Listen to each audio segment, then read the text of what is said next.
ಆ ರಾತ್ರಿ ಶಿರಾಡಿ ಘಾಟ್ನ ಮಂಜು ಅಷ್ಟು ದಟ್ಟವಾಗಿತ್ತು, ರಸ್ತೆಯ ಮೇಲೆ ಕೈ ಮುಂದಿಟ್ಟರೂ ಕಾಣುತ್ತಿರಲಿಲ್ಲ. ನಾನು, ಅಜಯ್ ಮತ್ತು ನಮ್ಮ 3ನೇ ಸ್ನೇಹಿತೆ ಅಂಜಲಿ ಬೆಂಗಳೂರಿಗೆ ಹಿಂತಿರುಗುತ್ತಿದ್ದೆವು. ಮಧ್ಯರಾತ್ರಿಯ ಸಮಯ.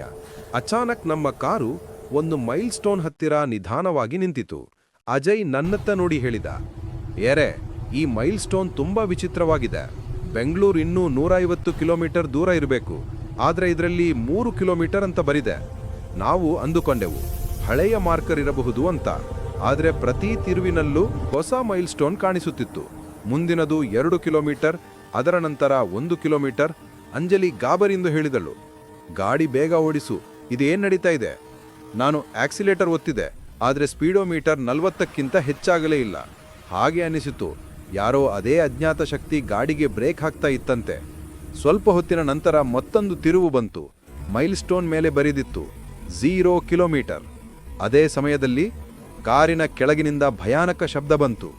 ಹೆಡ್ಲೈಟ್ಸ್ ಮುಂದೆ ಮಂಜಿನೊಳಗೆ ಒಂದು ಕಪ್ಪು ನೆರಳು ಕಾಣಿಸ್ತು.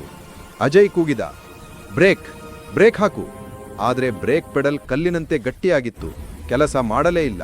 ಕಾರು ಅದೇ ವೇಗದಲ್ಲಿ 0 ಕಿಲೋಮೀಟರ್ ಪಾಯಿಂಟ್ ಕಡೆ ದೌಡಾಯಿತು. ಆ ಕ್ಷಣದಲ್ಲಿ ದೂರದಲ್ಲಿ ಯಾರೋ ಕಿರುಚಿದ ಶಬ್ದ ಕೇಳಿಸ್ತು. ನನಗೆ ಅರ್ಥವಾಯಿತು, ಈಗೋ ನಾವು ಈ ರಸ್ತೆಯಲ್ಲಿಲ್ಲ, ಆ ಸ್ಥಳದಲ್ಲಿದ್ದೇವೆ. ಅಲ್ಲಿ ಆ ಮೈಲ್ ಸ್ಟೋನ್ ನಮಗೆ ಮರಣದ ಗುರಿ ತೋರಿಸಿತ್ತು.